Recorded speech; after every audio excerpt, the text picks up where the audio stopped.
வணக்கம். இன்றைய முக்கிய நிகழ்வுகள். புதுச்சேரியில் களை கட்டியுள்ள தேர்தல் திருவிழா. வேட்பாளர்கள் தங்கள் தொகுதிகளில் தீவிர வாக்கு சேகரிப்பு. புதுச்சேரியில் கூட்டணியில் நடக்கும் அனைத்து சதிகளையும் திமுக முறியடிக்கும். காங்கிரஸ் நடவடிக்கைக்கு திமுக அமைப்பாளர் சிவா பதிலடி. பணம், பரிசு பொருட்கள் கொடுப்பதை கண்காணிக்க பறக்கும் கேமரா. தலைமை தேர்தல் அதிகாரி ஜவஹர் பேட்டி. கோட்டக்குப்பம் பகுதியில் நள்ளிரவில் கஞ்சா போதையில் இருந்த இளைஞர்கள். தட்டி கேட்ட 4 வாலிபர்களுக்கு அரிவாள் வெட்டு. மருத்துவமனையில் அனுமதி. மணவெளியில் இரு கட்சிகள் நேருக்கு நேர் பிரச்சாரம் மேற்கொண்டதால் சிறிது நேரம் அந்த பகுதியில் பதற்றம் நிலவியது. புதுச்சேரி மணவெளி தொகுதியில் பாஜக சார்பாக சபாநாயகர் செல்வம் போட்டியிடுகிறார். அவரை எதிர்த்து காங்கிரஸ் கட்சி சார்பில் முன்னாள் அரசு கொறடா அனந்தராமன் களமிறங்கியுள்ளார். தேர்தலை முன்னிட்டு இருவரும் தொகுதிக்குட்பட்ட மந்தைவெளி மற்றும் ஓடைவெளி பகுதிகளில் தீவிர வாக்கு சேகரிப்பில் ஈடுபட்டனர்.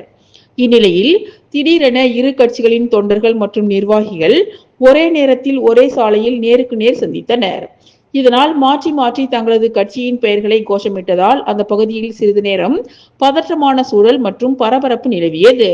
தகவல் அறிந்த போலீசார் உடனடியாக சம்பவ இடத்திற்கு வந்து இரு தரப்பினரையும் சமரசப்படுத்தி தனித்தனியாக வழி அனுப்பினர். இதனால் எந்தவித மோதலும் ஏற்படாமல் நிலைமை கட்டுக்குள் கொண்டு வரப்பட்டது. புதுச்சேரியில் கூட்டணியில் நடக்கும் அனைத்து சதிகளையும் திமுக முறியடிக்கும் என காங்கிரஸ் நடவடிக்கைக்கு திமுக அமைப்பாளர் சிவா பதிலடி கொடுத்துள்ளார். புதுச்சேரி வில்லியனூர் தொகுதியில் திமுக அமைப்பாளரும் வேட்பாளருமான சிவா வீடு வீடாக சென்று உதயசூரியன் சின்னத்திற்கு தீவிர வாக்கு சேகரிப்பில் ஈடுபட்டார். அப்போது புதுச்சேரியில் கூட்டணி தர்மத்தை காங்கிரஸ் மீறிவிட்டதாக இடதுசாரிகள் புகார் கூறியுள்ளது குறித்து திமுக அமைப்பாளரும் வில்லியனூர் தொகுதி திமுக வேட்பாளருமான சிவாவிடம் செய்தியாளர்கள் கேட்டதற்கு, திமுக நிற்கக்கூடிய 13 தொகுதிகளில் உதயசூரியன் சின்னத்திற்கு ஓட்டு கேட்போம் என்றும், அமைத்துள்ள கூட்டணிகளை கூறி ஓட்டு கேட்போம், அனைத்து சதிகளையும் திமுக முறியடிக்கும் என காங்கிரஸை மறைமுகமாக சாடினார். பணம் மற்றும் பரிசு பொருட்கள் கொடுப்பதை கண்காணிக்க பறக்கும் கேமரா அமைக்கப்பட்டுள்ளதாக தலைமை தேர்தல் அதிகாரி ஜவஹர் கூறியுள்ளார். மத்திய அரசின் தகவல் ஒலிபரப்புத்துறை அமைச்சகத்தின் சென்னை பத்திரிகை தகவல் அலுவலகத்தின் சார்பில் செய்தியாளர்களுக்கான பயிலரங்கு தனியார் ஹோட்டலில் நடைபெற்றது. இதில் சிறப்பு அழைப்பாளராக பங்கேற்ற தலைமை தேர்தல் அதிகாரி ஜவஹர், இந்திய தேர்தல் ஆணையம் வழங்கியுள்ள வழிகாட்டுதல் அடிப்படையில் நடைமுறைகளை அமல்படுத்தி வருவதாகவும், கண்காணிப்புகளை தீவிரப்படுத்தி வருவதாகவும், 24 மணி நேரமும் செயல்படும் சோதனை சாவடிகள் புதுச்சேரியில் 19, காரைக்காலில் 10, ஏனாமில் 10, மாஹே பிராந்தியத்தில் 7 இடங்களில் அமைத்துள்ளதாகவும், மேலும் ஒவ்வொரு சட்டப்பேரவை தொகுதியிலும் 3 பறக்கும் படைகள் தொகுதி முழுவதும் சுற்றி வருவதாகவும், இதனை தவிர வருமான வரித்துறை உள்ளிட்ட 24 அமலாக்க முகமைகள் வாயிலாகவும் விமான நிலையம், ரயில் நிலையம், பேருந்து நிலையம் உள்ளிட்ட பகுதிகளில் கண்காணித்து வருவதாகவும், புதுச்சேரி ராஜ்பவன் தொகுதியில் 3 கிலோ எடையுள்ள 5 கோடி மதிப்புள்ள தங்கம் பறிமுதல் செய்யப்பட்டதாகவும் கூறினார். புதுச்சேரி மற்ற மாநிலங்களுக்கு ஒரு முன்மாதிரியான தேர்தல் நடத்தும் மாநிலமாக இருப்பதாகவும், இருப்பினும் வாக்காளர்களுக்கு பரிசு பணம் கொடுப்பதை தடுப்பதுதான் தேர்தல் துறையின் மிகப்பெரிய சவாலாக மாறியிருப்பதாகவும், புதிய முயற்சியாக ட்ரோன்கள் மூலம் கண்காணிப்பு பணியை தொடங்கியதாகவும், மேலும் ஜிபே உள்ளிட்டவை மூலம் பண பரிமாற்றம் செய்தால் எளிதில் கண்டுபிடித்து விடும் முறை தங்களிடம் இருப்பதாகவும், மேலும் பணம், பரிசு கொடுப்பவரும் அதனை பெற்றுக் கொள்பவரும் இணைந்துதான் குற்றவாளிகள் என்று சட்டம் சொல்வதாகவும், அதனால் வாக்காளர்கள் யாரும் பணம், பரிசு பொருட்களை வாங்க வேண்டாம் என்று வேண்டுகோள் விடுப்பதாகவும் ஜவஹர் தெரிவித்தார். காமராஜர் நகர் தொகுதிக்கு உட்பட்ட பாலாஜி திரையரங்கம் பின்புறம் உள்ள சித்தன்குடி பகுதியில் ஜோஸ் சார்லஸ் மார்டின் வீடு வீடாக சென்று வாக்கு சேகரிப்பில் ஈடுபட்டார். தேசிய ஜனநாயக கூட்டணி கட்சியின் வேட்பாளர், லட்சிய ஜனநாயக கட்சியின் தலைவர் ஜோஸ் சார்லஸ் மார்டின் அவரின் தொகுதியான காமராஜர் நகர் தொகுதிக்கு உட்பட்ட பாலாஜி தியேட்டர் பின்புறம் உள்ள சித்தன்குடி பகுதியில் தொகுதி கோகுலக்கண்ணன் ஏற்பாட்டில் அந்த பகுதியில் ஒவ்வொரு வீடாக சென்று தர்பூசணி சின்னத்திற்கு வாக்களிக்குமாறு கேட்டுக்கொண்டார். தொடர்ந்து ஸ்ரீ கதிர்முத்து மாரியம்மன் ஆலயத்தில் சுவாமி தரிசனம் செய்தார். பொன்னாடை மற்றும் பூஜை செய்யப்பட்ட மாலைகளை அணிவித்து மரியாதை செய்யப்பட்டது. இந்நிகழ்ச்சியில் சட்டமன்ற உறுப்பினர் ரிச்சர்ட் ஜான்குமார், எல்ஜேகே பொதுச் செயலாளர் சுரேஷ் பிரபாகரன், எல்ஜேகே மாநில செயலாளர் ரவி என்ற ராஜாராம், வர்த்தக பிரிவு மாநில தலைவர் மொபைல் சரவணன், எல்ஜேகே வார்டு தலைவர் எம் சுகுமாரன், என்ஆர் நிர்வாகி சுகுமார் உள்ளிட்டோர் கலந்து கொண்டனர். பாஜக அகில இந்திய மகளிர் அணி தலைவி வானதி சீனிவாசன், லட்சிய ஜனநாயக கட்சியின் தலைவர் ஜோஸ் சார்லஸ் மார்டினை ஆதரித்து காமராஜர் நகர் தொகுதியில் தீவிர பிரச்சாரம் மேற்கொண்டார். பாஜக அகில இந்திய மகளிரணி தலைவி வானதி சீனிவாசன் லட்சிய ஜனநாயக கட்சியின் தலைவர் ஜோஸ் சார்லஸ் மார்டின் அவர்களை ஆதரித்து காமராஜர் நகர் தொகுதியில் தீவிர தேர்தல் பிரச்சாரம் மேற்கொண்டார். இந்த பிரச்சாரத்தின் போது அவர் பகுதி தோறும் வீடு வீடாக சென்று பொதுமக்களை நேரில் சந்தித்து ஆதரவு கூறினார். குறிப்பாக லட்சிய ஜனநாயக கட்சியின் வேட்பாளர் ஜோஸ் சார்லஸ் மார்டின் அவர்களுக்கு தர்பூசணி சின்னத்தில் வாக்களிக்குமாறு கேட்டுக்கொண்டார். அவர் தனது பேச்சில் இந்த தொகுதியில் வளர்ச்சி பணிகளை விரைவாக முன்னெடுக்க வல்லவர் ஜோஸ் சார்லஸ் மார்டின் என்பதையும், மக்களின் அடிப்படை தேவைகள் மற்றும் பிரச்சனைகளை தீர்க்கும் திறன் அவருக்கு இருப்பதையும், மக்கள் நலனை முன்னிலைப்படுத்தும் மாற்று அரசியலை உருவாக்க வேண்டிய அவசியம் இருப்பதையும் வலியுறுத்தினார். மேலும் பொதுமக்களுடன் நட்பு சூழலில் உரையாடி பெண்கள், இளைஞர்கள் மற்றும் முதியோரின் கோரிக்கைகளையும் கவனமாக கேட்டறிந்தார். பல இடங்களில் பெண்கள் ஆரத்தி எடுத்து வரவேற்பு அளித்ததுடன் மலர் தூவி உற்சாக ஆதரவை வெளிப்படுத்தினர். இந்த பிரச்சாரத்தில் பாஜக மற்றும் லட்சிய ஜனநாயக கட்சி நிர்வாகிகள், உள்ளூர் தொண்டர்கள் மற்றும் கூட்டணி ஆதரவாளர்கள் பெருமளவில் கலந்து கொண்டனர். வானதி சீனிவாசன் அவர்களின் நேரடி பிரச்சாரம் காமராஜர் நகர் தொகுதியில் ஜோஸ் சார்லஸ் மார்டின் அவர்களுக்கு ஆதரவை அதிகரித்துள்ளது. ரெயின்போ நகர் பகுதியில் எல்ஜேகே இளைஞர் அணி துணைத் தலைவர் ஜாகீர் ஹுசேன் தலைமையில் 100க்கும் மேற்பட்டோர் எல்ஜேகே தலைவர் முன்னிலையில் அந்த கட்சியில் இணைந்தனர். லட்சிய ஜனநாயக கட்சியின் தலைவர் ஜோஸ் சார்லஸ் மார்டின் பிரச்சாரம் மேற்கொண்ட போது ரெயின்போ நகர் பகுதியை சேர்ந்த 100க்கும் மேற்பட்ட இளைஞர்கள் எல்ஜேகே இளைஞர் அணி துணைத் தலைவர் ஜாகீர் ஹுசேன் தலைமையில் எல்ஜேகே தலைவரின் முன்னிலையில் அந்த கட்சியில் இணைந்தனர். இதனைத் தொடர்ந்து வெற்றி சின்னமான தர்பூசணி வடிவில் கேக் வெட்டி மகிழ்ச்சியை வெளிப்படுத்தினர். இந்நிகழ்வில் பிரகாஷ், யுவராஜ், ராஜேஷ், கார்த்தி, முரளி, கவி உள்ளிட்டோர் கலந்து கொண்டனர். நீதிமன்ற உத்தரவை பின்பற்றி பணி நிரந்தரம் செய்யாவிட்டால் எதிர்வரும் சட்டமன்ற தேர்தலை புறக்கணிப்போம் என ஜிப்மர் தினக்கூலி ஊழியர்கள் எச்சரிக்கை விடுத்து 2வது நாளாக தொடர் ஆர்ப்பாட்டத்தில் ஈடுபட்டுள்ளனர். மத்திய அரசு நிறுவனமான ஜிப்மரில் 547க்கும் மேற்பட்ட தினக்கூலி ஊழியர்கள் கடந்த 25 ஆண்டுகளாக பணிபுரிந்து வருகின்றனர். பணி நிரந்தரம் செய்ய வேண்டும், ஊதியத்தை உயர்த்தி வழங்க வேண்டும் உள்ளிட்ட பல்வேறு கோரிக்கைகளை வலியுறுத்தி பல ஆண்டுகளாக போராடி வருகின்றனர். மேலும் பணி நிரந்தரம் செய்ய வலியுறுத்தி ஊழியர்கள் நீதிமன்றத்தில் வழக்கு தொடர்ந்தனர். ஊழியர்களை பணி நிரந்தரம் செய்ய வேண்டும் என நீதிமன்றம் 2 முறை உத்தரவிட்டும் நிர்வாகம் நடவடிக்கை எடுக்கவில்லை. இந்நிலையில் கடந்த 3 மாதங்களுக்கு முன்பு 90 நாட்களில் ஊழியர்களை பணி நிரந்தரம் செய்ய வேண்டும் என சென்னை உயர்நீதிமன்றம் ஜிப்மர் நிர்வாகத்திற்கு உத்தரவிட்டது. 3 மாதங்களாக எந்தவித நடவடிக்கையும் எடுக்காமல் இருந்த ஜிப்மர் நிர்வாகம் தற்போது மேல்முறையீடு செய்துள்ளது ஊழியர்களிடையே கொந்தளிப்பை ஏற்படுத்தியுள்ளது. இந்நிலையில் ஜிப்மர் இயக்குனர் அலுவலகம் முன்பு ஒன்று சேர்ந்த ஊழியர்கள் அலுவலக வளாகம் முன்பு தரையில் அமர்ந்து தர்ணா போராட்டத்தில் ஈடுபட்டனர். பணி நிரந்தரம் செய்யாவிட்டால் எதிர்வரும் சட்டமன்ற தேர்தலை குடும்பத்துடன் புறக்கணிப்போம் என எச்சரிக்கை விடுத்தனர். அதனைத் தொடர்ந்து நிர்வாகத்தின் அட்மினிஸ்ட்ரேஷன் அதிகாரி ஹவாய் சிங், துணை இயக்குனர் ரங்கபாஷ்யம், மருத்துவ அதிகாரி வினோத்குமார் ஆகியோருடன் பேச்சுவார்த்தை நடைபெற்றது. இந்த பேச்சுவார்த்தையில் உடன்பாடு ஏற்படாததால் மீண்டும் ஊழியர்கள் தரையில் அமர்ந்து தொடர்ந்து போராட்டத்தில் ஈடுபட்டு வருகின்றனர். ஊசுடு சட்டமன்ற தொகுதிக்கு உட்பட்ட சேதராப்பட்டு மற்றும் அதனை சுற்றியுள்ள பகுதிகளில் தேசிய ஜனநாயக கூட்டணி பாஜக வேட்பாளர் தீப்பாய்ந்தான் தாமரை சின்னத்திற்கு வாக்களிக்க வேண்டி பொதுமக்களிடம் தீவிர வாக்கு சேகரிப்பில் ஈடுபட்டார். புதுச்சேரி மாநிலம் ஊசுடு சட்டமன்ற தொகுதிக்குட்பட்ட சேதராப்பட்டு பகுதியில் தேசிய ஜனநாயக கூட்டணியின் வேட்பாளர் தீப்பாய்ந்தான் தாமரை சின்னத்திற்கு வாக்கு அளிக்க வேண்டி வீடு வீடாக சென்று பொதுமக்களிடம் வாக்குகளை சேகரித்தார். இதில் சேதராப்பட்டு பகுதியில் உள்ள புது காலனி, திடீர் நகர், காமராஜர் நகர், சரஸ்வதி நகர், சேதராப்பட்டு மெயின் ரோடு உள்ளிட்ட பல்வேறு இடங்களில் பொதுமக்களிடம் தாமரை சின்னத்திற்கு வாக்களிக்க வேண்டி தீவிர வாக்கு சேகரிப்பில் ஈடுபட்டார். அப்போது பெண்கள் சட்டமன்ற உறுப்பினர் தீப்பாய்ந்தானுக்கு ஆரத்தி எடுத்து பொன்னாடை அணிவித்து வரவேற்றனர். இந்நிகழ்ச்சியில் பாரதிய ஜனதா கட்சியின் முக்கிய நிர்வாகிகள், ஊர் தலைவர்கள், மகளிர்கள் பலர் கலந்து கொண்டனர். மணவெளி தொகுதி தவளக்குப்பம் முத்தாளம்மன் கோவிலில் தாவேகா வேட்பாளர் ராமு சாமி தரிசனம் செய்து தீவிர வாக்கு சேகரிப்பில் ஈடுபட்டார். மணவெளி தொகுதியில் தமிழக வெற்றி கழகத்தின் சார்பில் போட்டியிடும் வேட்பாளர் ராமு தொகுதிக்குட்பட்ட அனைத்து பகுதிகளிலும் வீடு வீடாக சென்று பொதுமக்களை சந்தித்து விசில் சின்னத்திற்கு வாக்குகளை சேகரித்து வருகிறார். அதன் ஒரு பகுதியாக தவளக்குப்பம் முத்தாளம்மன் கோவிலில் பூஜை செய்து பிரச்சாரத்தை தொடங்கிய அவர் கடலூர் சாலை, ஹாஸ்பிட்டல் வீதி உள்ளிட்ட பகுதிகளில் வாக்குகளை சேகரித்தார். அப்போது அந்த பகுதி பெண்கள் ஆரத்தி எடுத்து பொன்னாடை போர்த்தி மாலை அணிவித்து உற்சாக வரவேற்பு அளித்தனர். செல்லும் இடமெல்லாம் வேட்பாளர் ராமுவிற்கு பொதுமக்கள் சால்வை அணிவித்தும் மாலை அணிவித்தும் வரவேற்பு அளித்தனர்.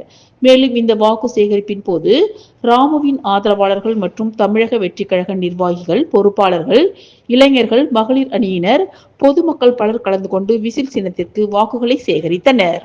புதுச்சேரி லாஸ்பேட்டை தொகுதியில் முதலமைச்சர் ரங்கசாமியின் சாதனைகளை கூறி சாந்தி நகரில் என்ஆர் காங்கிரஸ் வேட்பாளர் வி. பி. சிவக்கொழுந்து தீவிர வாக்கு சேகரிப்பில் ஈடுபட்டார். புதுச்சேரி லாஸ்பேட்டை தொகுதியில் என்ஆர் காங்கிரஸ் சார்பில் முன்னாள் சபாநாயகர் சப்தகிரி வி. பி. சிவக்கொழுந்து போட்டியிடுகிறார். இவர் தற்போது தீவிர பிரச்சாரத்தில் இறங்கியுள்ளார். லாஸ்பேட்டை தொகுதிக்கு உட்பட்ட சாந்தி நகரில் என்ஆர் காங்கிரஸ், பாஜக, அதிமுக, லஜக மற்றும் கூட்டணி கட்சியினருடன் வீடு வீடாக சென்று அவர் ஓட்டு சேகரிப்பில் ஈடுபட்டார். பின்னர் அவர் வாக்குறுதிகள் அடங்கிய துண்டு பிரசுரங்களை வாக்காளர்களுக்கு வீடு வீடாக சென்று வழங்கி ஜக்கு சின்னத்தில் ஓட்டு போடும்படி கேட்டுக்கொண்டார். அப்போது முதலமைச்சர் ரங்கசாமியின் பல்வேறு திட்டங்களை வாக்காளர்களிடம் எடுத்து கூறினார். பல இடங்களில் ஆரத்தி எடுத்தும் ஆளுயர மாலை அணிவித்தும் பொதுமக்கள் வரவேற்பு அளித்தனர். ஜக்கு சின்னத்திற்கு ஓட்டு போடும்படியும் முதலமைச்சர் ரங்கசாமியை வாழ்த்தியும் கூட்டணி கட்சியினர் கோஷங்களை எழுப்பினர். இதில் சப்தகிரி அறக்கட்டளை பொறுப்பாளர் VPS ரமேஷ்குமார், என்ஆர் காங்கிரஸ் நிர்வாகிகள், கூட்டணி கட்சியின் நிர்வாகிகள், மகளிர் அமைப்புகளின் நிர்வாகிகள், சப்தகிரி அறக்கட்டளை நிர்வாகிகள் அனைவரும் தங்கள் கட்சி கொடிகளை ஏந்தியபடி வாக்கு சேகரிப்பில் ஈடுபட்டனர். கோட்டக்குப்பம் பகுதியில் நள்ளிரவில் கஞ்சா போதையில் இருந்த இளைஞர்களை தட்டி கேட்ட 4 வாலிபர்களுக்கு அரிவாள் வெட்டு விழுந்தது. அவர்கள் மருத்துவமனையில் அனுமதிக்கப்பட்டுள்ளனர். விழுப்புரம் மாவட்டம் கோட்டக்குப்பம் நகராட்சிக்கு உட்பட்ட பகுதியில் நேற்று நள்ளிரவு கடற்கரை பகுதியில் மது அருந்திய நபர்களை தட்டி கேட்ட வாலிபர்கள் மீது கஞ்சா மற்றும் மது போதையில் இருந்த வாலிபர்கள் சரமாரியாக வெட்டியதில் 4 பேருக்கு தலை, கை உள்ளிட்ட பகுதியில் காயம் ஏற்பட்டு புதுச்சேரி அரசு பொது மருத்துவமனையில் அனுமதிக்கப்பட்டு சிகிச்சை பெற்று வருகின்றனர். இது குறித்து தகவல் அறிந்து வந்த கோட்டக்குப்பம் இன்ஸ்பெக்டர் விஸ்வநாதன் இளைஞர்களை தாக்கிய கஞ்சா போதையில் இருந்த வாலிபர்கள் இருவரையும் கோட்டக்குப்பம் பர்கத் நகர் பகுதியில் பதுங்கியிருந்த போது பிடித்தனர்.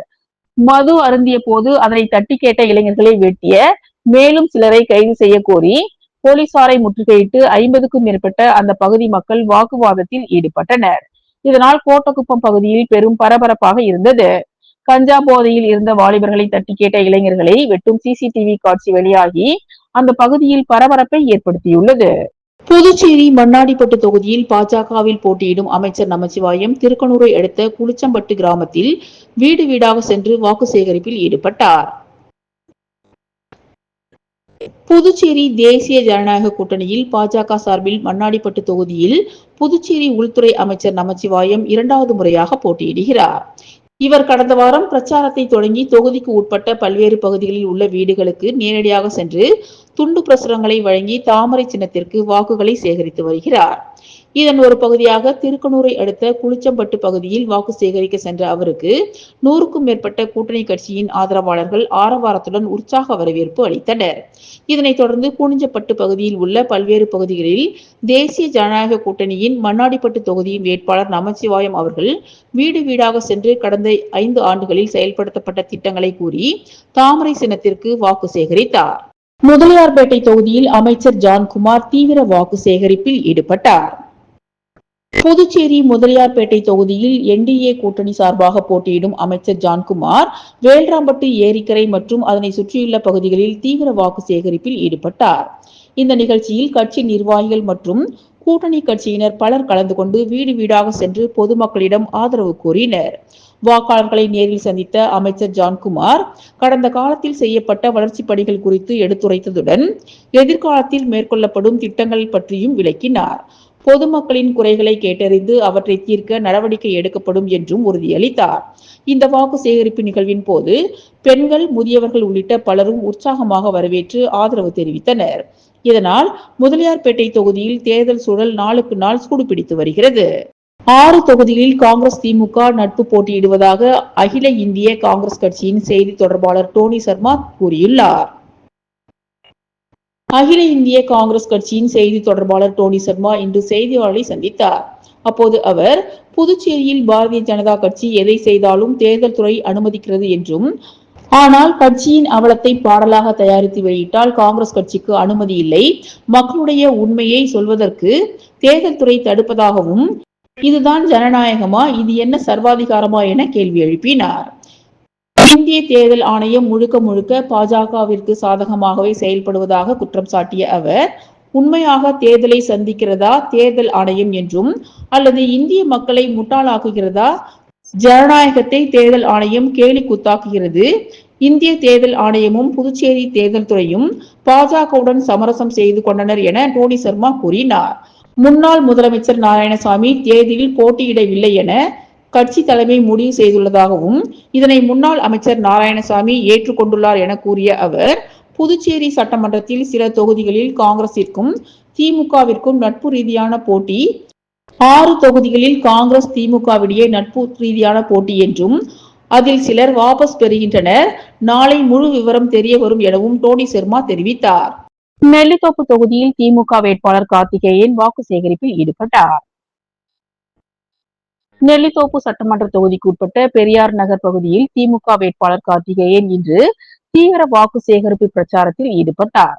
உதயசூரியன் சின்னத்திற்கு ஆதரவு திரட்டும் வகையில் அவர் வீடு வீடாக சென்று பொதுமக்களை நேரில் சந்தித்து வாக்குகளை சேகரித்தார். பிரச்சாரத்தின் போது உள்ளூர் நிர்வாகிகள் மற்றும் கட்சி தொண்டர்கள் பலரும் அவருடன் கலந்து கொண்டனர். அப்போது பெண்கள் மற்றும் இளைஞர்கள் மத்தியில் கார்த்திகேயனுக்கு சிறப்பான வரவேற்பு அளிக்கப்பட்டது. அவருடைய எளிமையான அணுகுமுறையும் மக்களுடன் நேரடியாக உரையாடிய விதமும் பொதுமக்களை வெகுவாக கவர்ந்ததாக கூறப்படுகிறது. தொடர்ந்து தொகுதியில் பல்வேறு பகுதிகளில் இதே போன்ற வாக்கு சேகரிப்பு நடைபெற உள்ளதாகவும், உதயசூரியன் சின்னத்திற்கு வாக்களிக்குமாறும் பொதுமக்களிடம் அவர் கேட்டுக்கொண்டார். புதுவை மாநிலம் வில்லியனூர் தொகுதிக்குட்பட்ட பல்வேறு பகுதிகளில் மத சார்பற்ற முற்போக்கு கூட்டணியின் திமுக வேட்பாளர் இரா சிவா தீவிர வாக்கு சேகரிப்பில் ஈடுபட்டார்.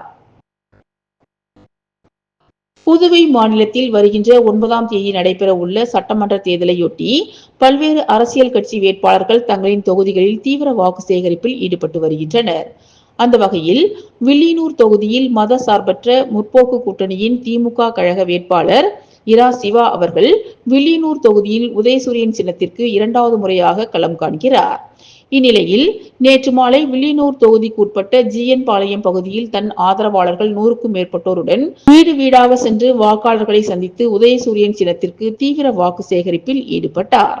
நெல்லித்தோப்பு தொகுதியில் வீடு வீடாக வாக்கு சேகரிக்க சென்ற சுயேட்சை வேட்பாளர் ஓம் சக்தி சேகருக்கு உற்சாக வரவேற்பு அளிக்கப்பட்டது. நெல்லித்தோப்பு சட்டமன்ற தொகுதியில் சுயேட்சை வேட்பாளராக போட்டியிடும் ஓம் சக்தி சேகர் அவர்கள் இன்று வீடு வீடாக வாக்கு சேகரிக்கும் பணியை தொடங்கியதற்கு பொதுமக்கள் உற்சாக வரவேற்பு அளித்தனர்.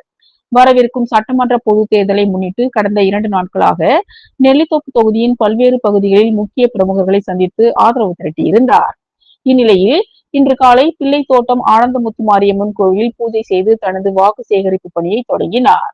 தொடர்ந்து பிள்ளைத்தோட்டம் கங்கையம்மன் கோவில் தெரு, பள்ளத்தெரு, சின்னசந்து, திருவள்ளுவர் சாலை, நவீனா கார்டன் உள்ளிட்ட பகுதிகளில் வீடு வீடாக சென்று வாக்குகளை சேகரித்தார்.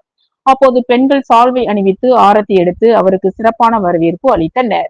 பொதுமக்களிடம் பேசிய ஓம் சக்தி சேகர், பிள்ளைத்தோட்டம் பகுதியில் நிலவும் குடிநீர் பிரச்சனையை நான் நன்றாக அறிந்திருக்கிறேன். நீங்கள் என்னை வெற்றி பெற செய்தவுடன் புதிய குடிநீர் குழாய்கள் அமைப்பது எனது முதல் பணியாக இருக்கும் என்றும், மேலும் கழிவுநீர் வாய்க்கால் சீரமைப்பு, தெரு விளக்குகள் பழுதுபார்ப்பு போன்ற பணியை உடனடியாக மேற்கொள்வேன் என்றும், ஆனந்தமுத்து மாரியம்மன் கோவில் பகுதியில் வசிப்பவர்களுக்கு அவர்களின் பெயரில் பட்டா மாற்றி வழங்க நடவடிக்கை எடுக்கப்படும் என்றும், அசம்பாவிதங்களை தடுக்க தேவையான இடங்களில் சிசிடிவி கேமராக்கள் அமைக்கப்படும் என்றும் கூறினார். ஸ்ரீ வெங்கடேஸ்வரா கல்வி குழுமத்தின் சார்பில் ஆராய்ச்சி தினம் கல்லூரியில் உள்ள சாய் அரங்கில் கொண்டாடப்பட்டது. தலைவர் ராமச்சந்திரன், மேலாண்மை இயக்குனர் ராஜீவ் கிருஷ்ணா ஆகியோரின் வழிகாட்டுதலின்படி நடைபெற்ற இந்த நிகழ்ச்சியில் கல்லூரியின் முதன்மை இயக்க அதிகாரி டாக்டர் வித்யா தலைமை தாங்கி ஆராய்ச்சி தினத்தை துவக்கி வைத்தார். இயக்குனர் ரத்தினசாமி, டீன் ஆராய்ச்சி மற்றும் PG academy doctor Baba Dasari, கல்லூரியின் medical superintendent doctor Joseph Raj ஆகியோர் கலந்து கொண்டு பேசினர். இந்த நிகழ்ச்சியில் சிறப்பு விருந்தினராக முதல்வர் Puducherry Sri Balaji Vidyapeeth school of biomedical science doctor Balanehru Subramanian கலந்து கொண்டு ஏஐ தொழில்நுட்பத்தில் அறிவியல் சேர்க்கை நுண்ணறிவு வளர்ந்து வரும் அறிவியல் தற்போது உள்ள மருத்துவ படிப்புகளில் மாணவர்களின் பங்கு குறித்து பேசினார். இந்நிகழ்ச்சியில் இந்த நிறுவனத்தின் முதல் இதழான JMHID என்ற தலைப்பில் ஆராய்ச்சி மற்றும் புத்தக வெளியீட்டு விழா நடைபெற்றது.